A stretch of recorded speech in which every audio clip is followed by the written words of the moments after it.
Esto no es una sobremesa, es un festín donde la palabra es el aperitivo, el plato fuerte y también es el postre. En la merienda del bibliófago descubrimos nuevos ingredientes, comensales y sazón. Este es un territorio habitado de manera diferente. Las conversaciones siguen teniendo el mismo ritmo, pero algo cambia la sustancia. ¿Será la palabra? ¿Serán los ingredientes? ¿Será la temática del festín? En estas conversaciones encontrarás ideas inspiradoras y seres que sueñan y transforman el mundo a través de un texto, un juego, una charla, una clase o una taza a la vez. Aquí lo que importa es la palabra, la vida y la esperanza. Así que acomódate, sírvete un cafecito o tal vez un té, agarra un pan de la mesa y provecho. Esto es la merienda del bibliófago. Hola, soy Rulo ZK y esto es la merienda del bibliófago. En este contenido adicional entre temporadas se aparecen personas que me han enseñado mucho en el camino, entrevistas que he ido cosechando por intereses, afinidades y amistad. En noviembre del año pasado conocí a Germán Romano, a quien ahora quiero que ustedes conozcan, pero en lugar de darle todas sus credenciales, que tal vez ya conocerán en el episodio, les voy a contar que es un ser humano del que me sorprendió descubrir que las raíces de su corazón han arraigado en varias tierras. Germán habla sin empacho de Palestina, la Palestina ocupada, el territorio que duele y que defiende desde cualquier lugar donde está parado. En la conversación, Germán nos hablará de la campaña de boicot, desinversión y sanciones, BDS, de la cual hace parte, pero también lo escucharán hablar de la esperanza. A diferencia de otras conversaciones, el plato fuerte tiene unos efectos en la voz de Germán.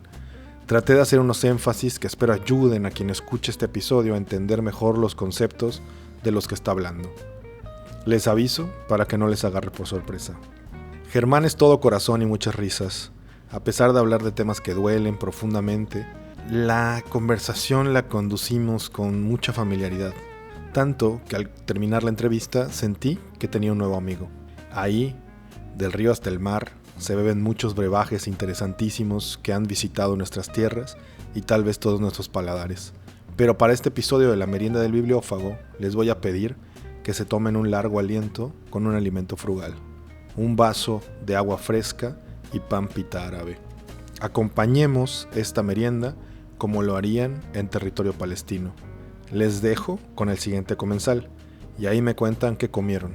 Ojalá disfruten esta conversación. ¿Qué onda, Germán? ¿Cómo estás? Bien, ¿qué tal? Muy contento de estar acá y aparte de estar en espacios compañeros, espacios en donde la lucha es la misma, siempre es una gratificación.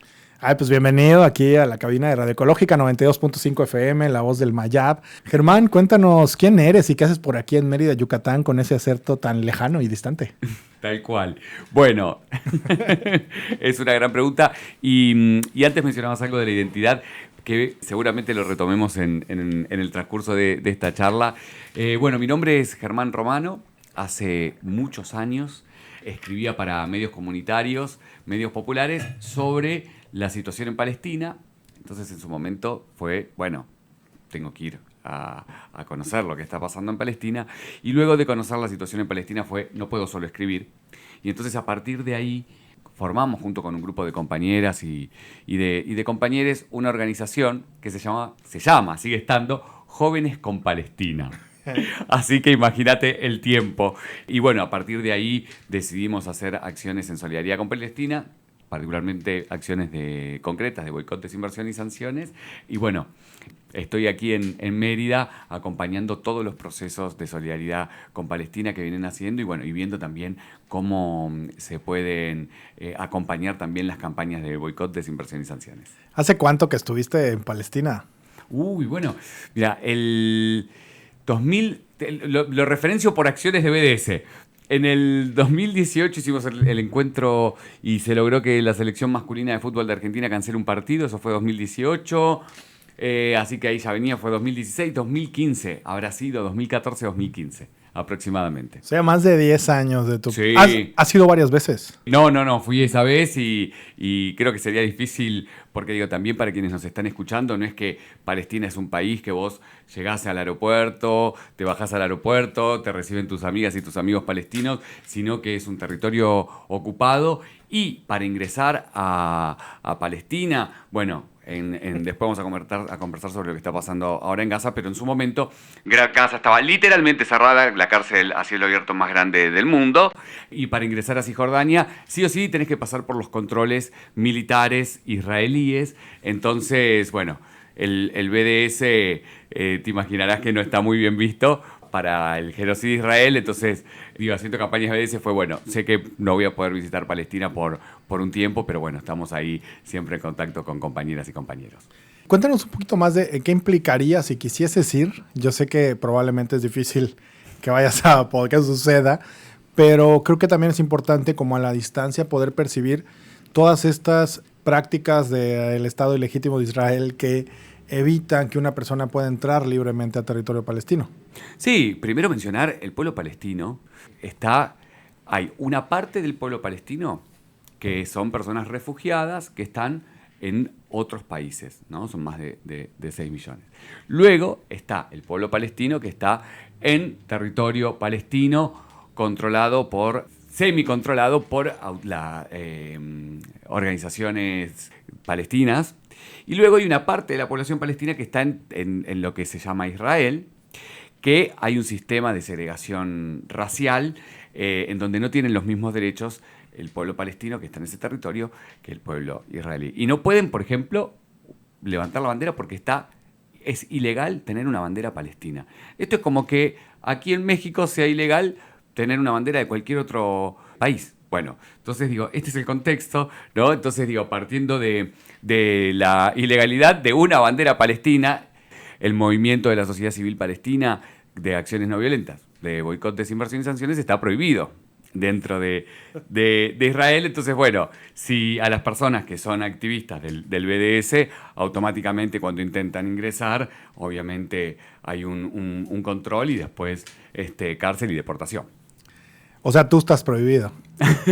Sí, pero igual, digo, ahí más que nada, digo, que quienes hacemos BDS, porque digo, también sabemos, ¿no? Como bueno, sabemos que es prohibido en varios lugares, y también hay algo hiper interesante e importante para mencionar, que es la prohibición del BDS, como en algunos otros países, tiene que ver también porque el BDS tiene muchos logros, tiene una fuerza y una acción política muy importante, y entonces de alguna forma lo tienen que callar, y la forma que encuentran de callarlo es prohibiéndolo, ¿no? Entonces también tiene que ver un poco con eso. Cuéntanos, antes de que nos cuentes un poco de los logros, cuéntanos qué es el BDS y tal vez cuál es el camino para llegar a ese logro. Bien, bueno, el BDS es primero algo importantísimo de la sociedad civil palestina, ¿no? Como desde Palestina es este movimiento que llama a hacer acciones, y es en el 2005 se formó la mayor coalición de la sociedad civil palestina, sindicatos, organizaciones de jóvenes, mujeres, etc. Cansado el pueblo palestino de que haya muchas resoluciones de la ONU que no se cumplen, esto a partir del blindaje que le dan varios países, pero particularmente Estados Unidos, en lo que es el Consejo de Seguridad de la ONU, dicen, bueno, ¿qué podemos hacer? Y toman como referencia lo que fue la lucha contra el régimen de apartheid en Sudáfrica. Recordemos el apartheid, un sistema de segregación racial. Y dicen, bueno, llamamos a los pueblos del mundo a hacer acciones de boicot, de desinversión y sanciones. ¿Hasta cuándo? Hasta que se cumpla con el derecho internacional. Y esto es muy importante, digo, más que nada en estos momentos que algunos medios de comunicación hablan de que hay un acuerdo de paz. Digo, no hay un acuerdo de paz en Palestina, lo que hay es un cese al fuego. Digo, y particularmente es escuchar al pueblo palestino que tiene para pedir. Bueno, el pedido del pueblo palestino es, vuelvo a decir, que se cumpla el derecho internacional, y es el retorno de las y los refugiados, que se termine este sistema de segregación racial contra el pueblo palestino y que se termine la ocupación y la colonización de las tierras palestinas, ¿no? Así que bueno, este es el pedido desde Palestina y que nos convocan a hacer estas acciones no violentas. ¿Cómo llegar a esos logros? Bueno, Primero es ¿Te organizarse. parece, Sí. te parece que nos cuentes tal vez un logro o una aproximación al logro por cada una de esas palabras que son BDS? Bien, perfecto. De boicot hay boicot económico, deportivo, cultural, pero digo, para mencionar un boicot que se realizó este año respecto a un boicot económico es que el gobierno de Brasil, a partir de una importante campaña que se realizó, no hizo un contrato por más de 200 millones de dólares con la empresa Elbit System, que es la mayor corporación militar de asesinar al pueblo palestino israelí. De hecho, en su página web dice, o sea, se promocionan armas probadas en campo. Esto es, asesinando al pueblo palestino. Bueno, se logró frenar un contrato de 200 millones de dólares. En el caso de desinversión, que aprovecho para hacer un paréntesis, hay una campaña que se está realizando en México porque una empresa de capitales mexicanos que se llama Orbia, es dueña de una empresa que se llama Netafim, que está en territorios palestinos ocupados, que inclusive está dentro del último informe de la relatora especial de la ONU, Francesca Albanese, en donde dice, bueno, cómo es cómplice de la ocupación esta empresa Netafim, así que se está pidiendo a Orbia de capitales mexicanos que se desinvierta en Netafim. En el caso de desinversiones, logros tiene que ver con varios fondos de pensiones y con fondos de países que tenían inversiones en empresas que son cómplices de la ocupación y el genocidio contra el pueblo palestino, que decidieron desinvertir en empresas militares israelíes.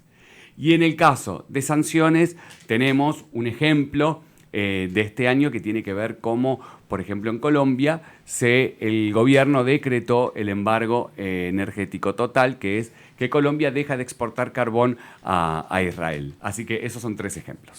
Te voy a pedir en este momento que nos cuentes un poco de tu relación con Colombia y a la vez de la relación de Colombia con el pueblo palestino. Creo que en que entrábamos, ¿no? Antes de esta conversación, creo que hay una mirada muy interesante de esto detrás, del lugar donde ahora estás habitando. Sí, bueno, el vínculo con Colombia de mi parte es de profundo cariño, admiración y tiene que ver, bueno, con haber habitado durante un tiempo largo Colombia y realmente hoy hablábamos con More, con una compañera y le decía como, che, hablo mucho de Colombia, ¿no? Y es bueno, esto de hablar mucho tiene que ver con todo el cariño de compañeras y de compañeros en Colombia. Y también, digo, hay algo hiper interesante que es, por ejemplo, en octubre de este año en Colombia se realizó la manifestación en solidaridad con Palestina más grande de la historia de Colombia. Esto es importante mencionarlo, luego pueden buscar las imágenes, pueden buscar también los videos de ese día. Hace unos días atrás se contactó una compañera para avisarme que la segunda universidad más importante del estado de Colombia, la Universidad Pedagógica, se declaró como espacio libre de aparte, y esto es que rompen todo vínculo con empresas o instituciones cómplices de la ocupación y el genocidio contra Palestina. Y me pasó que en función de la historia de Colombia hay una semana que es la Semana de la Paz, ¿no? Y en esa semana se realizan en septiembre diferentes acciones y entonces fuimos a varios colegios a hablar por la paz, para hablar por Palestina y la recepción de las y los docentes, de las y los alumnos, increíble.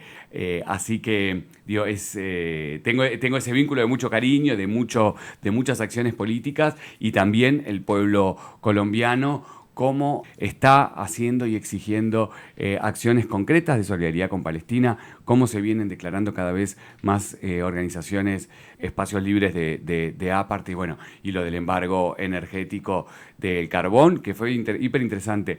En el año 2024, el 22 de agosto, íbamos a hacer una protesta no me acuerdo si era en Cancillería o en Comercio, en alguna institución del Estado. Creo que era un jueves, y lo tengo muy guardado porque fue muy emblemático lo que sucedió. Era el 22 de agosto, un jueves, miércoles, jueves. Y el fin de semana previo, el gobierno anuncia que se iba a hacer el embargo energético. Y en la protesta íbamos en el plantón a exigir el embargo energético. Entonces fue, compas, no tiene sentido. Entonces no hicimos el plantón.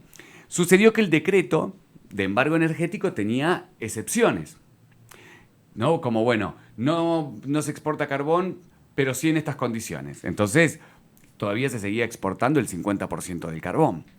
Entonces, ahí fue como, bueno, está bien, gracias por este decreto que no sirve. Queremos un embargo energético total. Y aparte, digo, este era el pedido, ¿no? O sea, que realizábamos en las protestas, que realizábamos en las actividades. Y en junio del 2025, llegó el nuevo decreto sin excepciones, en donde ya es el embargo energético total de no exportar más carbón. El punto ahí, bueno, hay particularmente 2 empresas, que aparte son las empresas que venimos denunciando en todos los territorios. Glencore es una, es como decir Monsanto, o sea, ¿en qué territorio no estamos boicoteando Monsanto? Bueno, Glencore es una, Drummond es otra, que es una empresa estadounidense. Así que bueno, ya está el embargo energético en el caso de Colombia. Esperemos que otros gobiernos tomen las mismas medidas, particularmente el gobierno de Brasil anunció que no iba a exportar más petróleo. Bueno, y ahí estamos haciendo un poco lo que hicimos en su momento. Bueno, ustedes ya anunciaron que no se va a exportar más petróleo. Cúmplanlo. Claro, pruébenlo, ¿no? Exacto.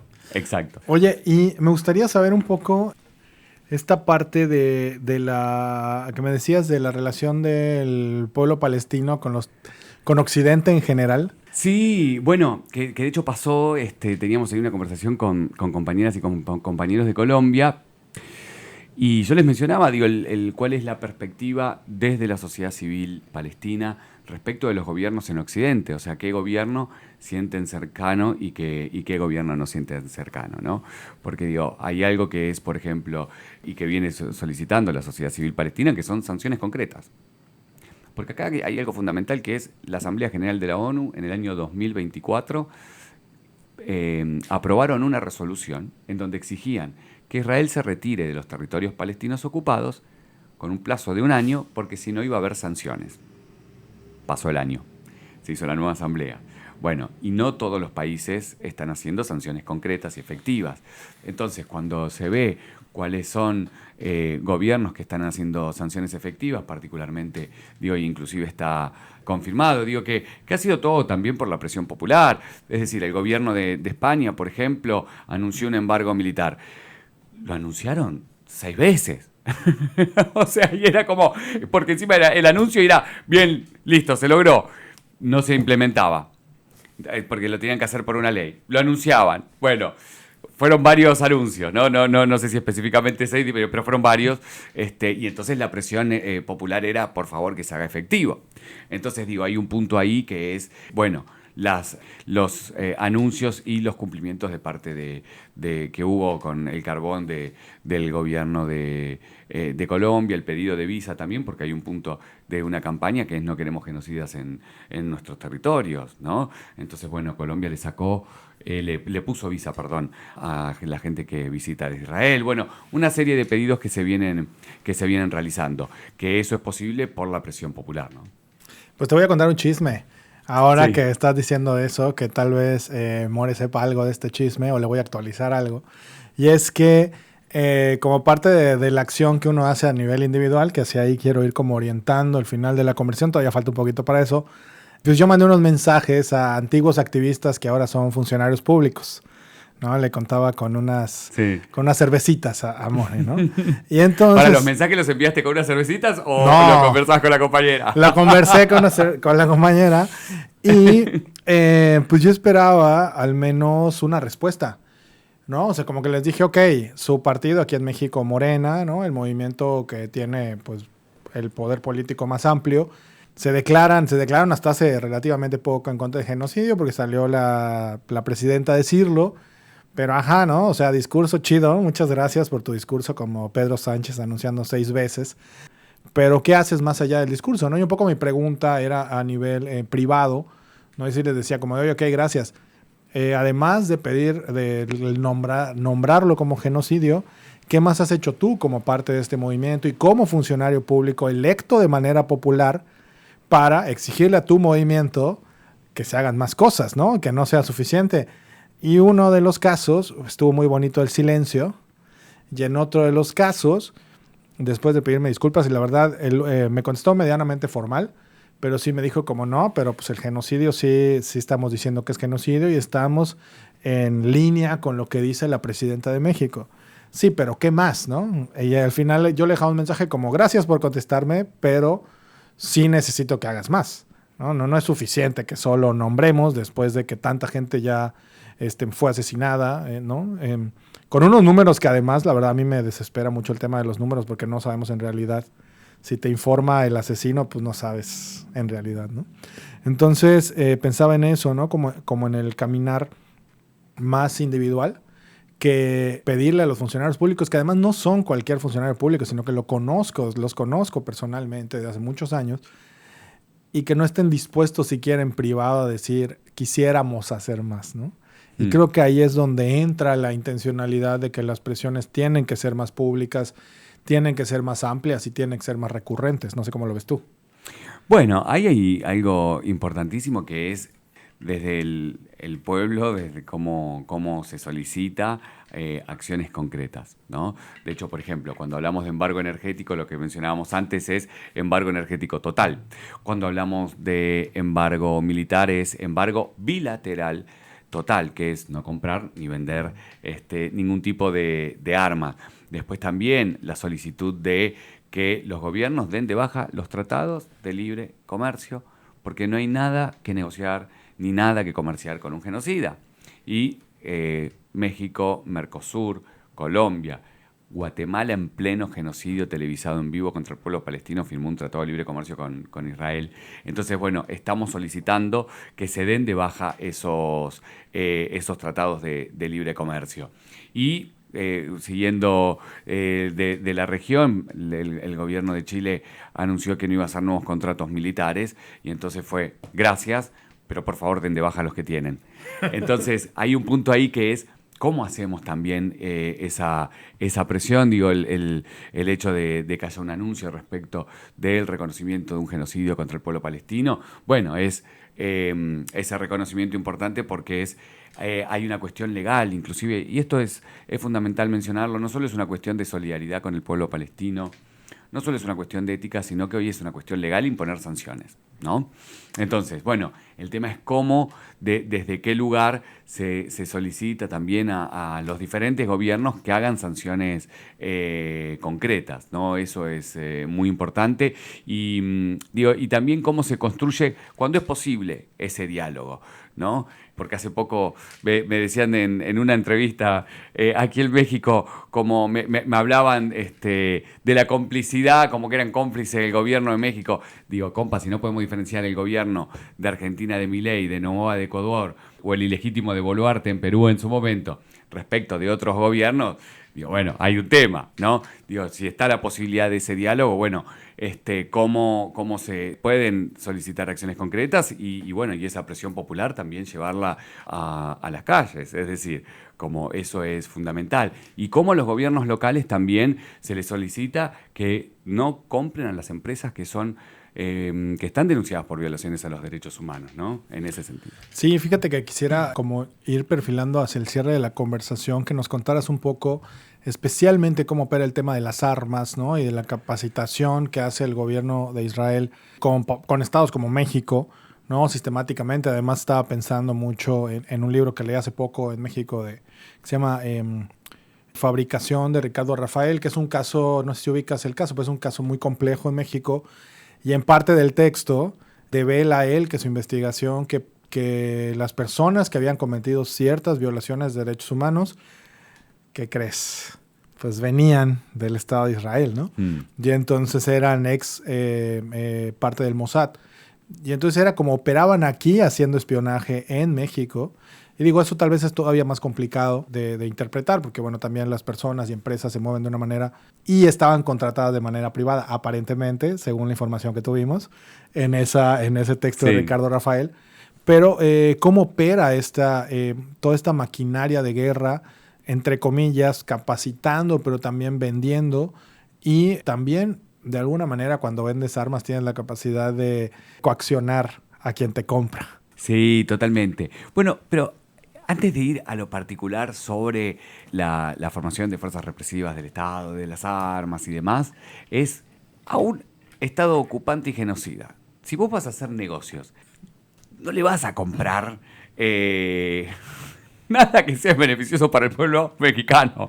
Esto es importante tenerlo presente. Cuando vos importás cosas de Israel, lo que importás son agrotóxicos, empresa Dama, que se está boicoteando. ¿Cómo te van a robar el agua a vos y a toda la comunidad para un modelo extractivista? Cuando vos protestes por ese modelo extractivista, van a vender al Estado los sistemas de vigilancia y de control. Cuando te metan preso por protestar, cuando estés protestando te van a reprimir con las cosas que compraron de Israel, y cuando te metan preso por querer un mundo distinto que existe y es real, por más que no quieran hacer creer que no, todos los sistemas en ese contexto de encierro en las cárceles van a ser israelíes también. Digo, esto es muy importante, ¿no? Digo, porque esa es la cadena de lo que cuando vos tenés un tratado de libre comercio con Israel, es lo que vas a esperar que te va a vender Israel, ¿no? Esto es muy importante.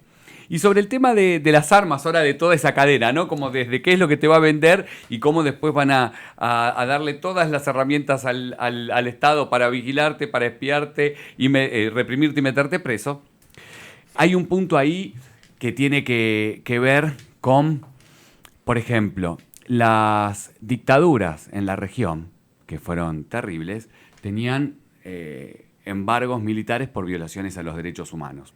Quien proveyó las armas que asesinaron, masacraron y desaparecieron los pueblos latinoamericanos sin tener presente que había un embargo militar por violaciones a los derechos humanos fue Israel. De hecho, recomendamos que busquen en internet. En el año 2018 hicimos una investigación y se publicó el militarismo israelí en América Latina. Pueden ahí, está el libro de acceso libre, está el detalle de todos los territorios, incluido el mexicano, que si bien no hubo dictaduras, bueno, sí armaron en los diferentes estados a la policía, ejército, etcétera, que ahora vamos a particularizar un poco más sobre eso. Pero digo, está este informe muy detallado sobre, cómo, inclusive obviamente con el permiso de Estados Unidos, Israel fue el que armó a las dictaduras. De hecho, tenemos el caso de Guatemala, para mencionar aquí cerquita. Hubo un fallo de la justicia reciente, de hace algunos meses, en donde, por ejemplo, en 2Rs asesinaron a las comunidades de 2Rs con armas israelíes, ¿no? Esto durante la dictadura de Ríos Montt. Entonces está muy detallado cómo Israel armó las dictaduras. Y en forma posterior, bueno, sabemos los sistemas de vigilancia y de control, particularmente aquí en México y en Colombia, Pegasus, ¿no? Cómo se utilizó en el caso de México. Se utilizó para espiar a familiares, a abogadas y abogados de los compañeros de Ayotzinapa. En el caso de Colombia también, durante el levantamiento del pueblo colombiano, el gobierno de Duque compró el sistema Pegasus. Y en el caso de Argentina y Chile, lo utilizaron, y algo terrible que es hace algunos años, que nos recuerda a lo que fue, cómo se pusieron de acuerdo las diferentes dictaduras en la región. Tanto Carabineros de Chile como Gendarmería de Argentina utilizaron software israelí para vigilar, espiar y controlar a personas de las comunidades mapuche a ambos lados de la cordillera. Entonces, cuando los diferentes estados quieren vigilar, controlar a la población, bueno, obviamente, y no es menor recordar lo que hablábamos al inicio cuando hablamos del BIT System, que dice probadas en campo sus armas. Bueno, todos estos sistemas que Israel está vendiendo en la región, obviamente que primero los utilizaron contra el pueblo palestino. Oye, quisiera cerrar esta conversación, Germán, como pensando en las acciones que muchas veces en esta lógica capitalista, colonial y patriarcal, las pensamos siempre en individual, ¿no? Así como voy a bajar la aplicación no sé cuál para que si compro la pasta de dientes correcta no esté apoyando, ¿no? Tal cual. Y en una conversación que tenía con estudiantes, igual doy clases, con una conversación que tenía con estudiantes me decían, ¿pero qué puedo hacer yo? ¿No? Y entonces de repente creo que a veces hay que entender que la acción individual más potente es involucrarse colectivamente. Y entonces quisiera que nos contaras un poco eso, cómo desde las colectividades no institucionalizadas, ¿no? Cualquier lógica colectiva, organización popular, se puede participar de esto, y a su vez, cómo las organizaciones de la sociedad civil que ya están institucionalizadas podrían participar de ello. Bueno, primero, esto que mencionabas, hoy veníamos de una charla también en un colegio y varias veces se mencionó como la importancia de juntarse y de lo colectivo, ¿no? Digo, eso fundamental, porque también, digo, sí está la posibilidad de no comprar determinados productos y es importante, pero bueno, también es cómo hacemos esta lucha colectiva, porque en definitiva hablábamos del agua, por ejemplo, digo, sabemos los problemas del agua que hay en Yucatán y sabemos, ¿no?, cómo quieren inclusive instalarse empresas con el tema del agua y que después aparte nos van a culpabilizar a nosotras y a nosotros de que consumimos mucha agua, ¿no? O sea, no son las empresas, sino como, no, están consumiendo mucha agua. Que obvio, digo, la responsabilidad pero del uso del agua, pero sabemos que quién es quien más consume, ¿no? Y quizás después la privaticen el agua porque es la única forma en que vamos a cuidar el agua las y los usuarios. Y así lo venden, ¿no? Entonces digo, y mencionaba el tema del agua porque hay empresas como Mecorot, que es la empresa que le roba el agua al pueblo palestino, que está en algunos territorios en México y que está en varios territorios en Latinoamérica. Entonces ahí es cómo logramos que no quieran venir con esos intentos privatizadores del agua a través de Mecorot, que recordemos no es menor. Constitucionalmente en Chile el agua es privatizada y eso fue en la dictadura de Pinochet la que fue posible porque fue armada por Israel, ¿no? Digo, para comprender después cómo se unen estas cuestiones. Entonces, bueno, ¿cómo nos juntamos con compañeras, con compañeros y con compañeros para, digo, tener ahí una lucha colectiva y que no es solo inclusive en este territorio, ¿no? Mencionaba la campaña del agua de Mecorot. Eso está presente en toda Latinoamérica y también mencionar algo fundamental. En República Dominicana se logró expulsar a Mecorot. Que antes hablábamos también de los logros. Bueno, a partir de la lucha de las compañeras y los compañeros ahí, se logró que se expulse Mecorot y de hecho lo comentan en varias reuniones, ¿no?, la experiencia. Entonces, bueno, es cómo nos podemos juntar con otras personas y cómo podemos tener estos logros, porque que vaya solo una persona a exigir que se dé bajo un tratado de libre comercio va a ser difícil, ¿no? Bueno, eso es una lucha colectiva y buscando siempre la mejor estrategia posible dentro de las acciones no violentas que se plantean desde Palestina para ver cómo se hace ese logro. La estrategia se va a determinar en cada territorio, las comunidades van a saber cuál va a ser la mejor forma de hacerlo, pero bueno, sabiendo que solo una o uno es difícil, ¿no? Y también en este mundo distinto que existe, no es un mundo individual, sino que es un mundo colectivo, y de eso nos enseña muchísimo Palestina. Hoy vemos en diferentes protestas, ¿no?, cómo está siempre la bandera palestina. La bandera palestina como causa de lucha nos une. Se hace una protesta, hay un paro, están las banderas palestinas. Vas a un sindicato, está la bandera palestina. Hay una protesta por el agua, hay una bandera palestina, ¿no? Bueno, aprender entre muchas otras cosas del pueblo palestino y cómo las banderas palestinas nos unen. Quisiera cerrar súper brevemente, Germán, preguntándote qué es para ti la esperanza cuando ves este mundo tan desgarrado, ¿no? Estas acciones genocidas de más de un estado, ¿no? Y que se enredan justo como una red asfixiante sobre nosotras y nosotros. ¿Qué es para ti la esperanza hoy, Germán? Es una gran pregunta y es una gran pregunta porque hoy y hace un tiempo tiene connotaciones distintas para mí, es decir, no es que la definición que voy a dar de esperanza es una definición que fue estática en el tiempo, sino que yo creo que hoy la esperanza es la posibilidad de juntarnos, lo que hablábamos antes, y también para mí un modo de existir solidario, ¿no? Y colectivo, y que en definitiva eso es lo que nos transmite ese cariño de seguir, también esa fuerza y esa energía de lucha, y algo fundamental para mí la esperanza. Son todas las compañeras y los compañeros que en esas luchas vamos conociendo, compañeras y compañeros que tienen muchos años de lucha, ¿no? Que están ahí y que siguen. Particularmente a mí me pasa de tener un vínculo muy importante con las madres buscadoras de Colombia, por ejemplo, y la lucha y la fuerza que tienen, ¿no? Las madres de Plaza de Mayo, después también el pueblo palestino, cómo a pesar de un genocidio televisado en vivo, digo, lo grotesco que está sucediendo diariamente, cómo siguen. Digo, para mí eso es la esperanza y esa fuerza que nos transmiten. Muchas gracias, Germán. Muchas gracias a vos. Esto es el postre. La merienda ya puede ser en sí misma un postre, pero en este caso nos vamos a echar un bocado más. En mayo del 2026, Germán me hizo llegar este audio, extraído de un video donde nos cuenta de un proyecto que está por presentar y que nos ayuda a conocer un poco más de sus pasos y dónde está posicionado ahora. Los lazos que entretejen a las personas cómplices del genocidio a veces están totalmente expuestos y otras se ocultan bajo capas de publicidad. Germán nos dará un poco del libro que está por presentar y que profundiza sobre lo que nos narró en la entrevista.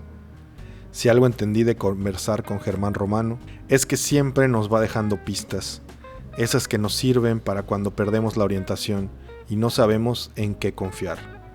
Este postre todavía dejará más de ellas. No se olviden de echarle un ojo a la descripción al final del capítulo para que puedan obtener información adicional. Les dejo con él y nos vemos pronto. ¿Sabías que hay una empresa en México que es parte del informe de la Relatora Especial de la ONU por ser parte de la complicidad en la ocupación de Palestina? Bueno, esta empresa se llama Orbia, que es la dueña de Netafim. Y la familia que es la dueña de estas empresas es la familia del Valle, que es la séptima familia más rica de México, de la cual se habla poco. Así que prontamente van a poder leer el libro Los herederos de la complicidad, en donde se da nitidez respecto de la construcción política y económica de la familia del Valle y cómo han generado toda esa fortuna, toda esa riqueza, todo ese dinero y también, bueno, dentro de todas estas complicidades también y dentro de este libro va a estar la información, por ejemplo, de cómo intentan lavar la imagen de la familia mediante ONG, como es el Museo Caluz, por ejemplo, o hasta inclusive cómo uno de los hijos de Antonio del Valle controla una ONG que se llama Agua Capital, que es la que supuestamente brinda cuáles son las soluciones a los importantes problemas del agua aquí en México y más en estos momentos de cambio climático, pero que luego la familia del Valle es quien vende a través de Netafim, esta empresa que, como decíamos, denunciada por violaciones a los derechos humanos y ser parte de la complicidad de la ocupación en Palestina, es la que vende luego esos productos que se recomiendan desde la ONG Agua Capital. Así que bueno, a lo largo de las páginas del libro van a poder ir descubriendo un poco más quiénes son cada una de las personas que forman parte de la familia del Valle, por ejemplo, cómo están en la causa de los Panama Papers, las menciones que hay, después también como parte del grupo empresarial de Orbia y de la familia con el grupo Perovchenka, tienen inclusive denuncias por vender precursores del fentanilo. Así que bueno, esperamos que puedan leer el libro. Está la invitación, va a ser posible encontrarlo en los diferentes espacios de solidaridad con Palestina y también el libro, más que brindar información, también es un diálogo entre todos para ver qué también podemos hacer con estas campañas no violentas convocadas desde Palestina para responsabilizar a las empresas y a las personas que son quienes toman las decisiones en esa empresa respecto de la ocupación, el apartheid y el genocidio contra el pueblo palestino. Así que un gusto poder tener este diálogo con ustedes. Esta entrevista fue grabada en la cabina de Radio Ecológica 92.5 FM en Mérida, Yucatán. El trabajo periodístico, la producción y el diseño de sonido son de Rulo ZK. La imagen de Bibliófago es cortesía de Humberto Vera. Bibliófago es producido con un enfoque de trabajo auditivo artesanal, por lo que las grabaciones de las entrevistas y las grabaciones de sonido ambiental no tuvieron uso de inteligencia artificial y fueron grabadas por Rulo ZK. Ninguno de los textos utilizados para la realización de este episodio, como guiones y material para redes, fueron creados, modificados o editados con inteligencia artificial, y todos estos fueron creados por Rulo ZK. Apuesta por lo artesanal. Apuesta por lo humano. Gracias por escuchar, compartir y disfrutar este contenido.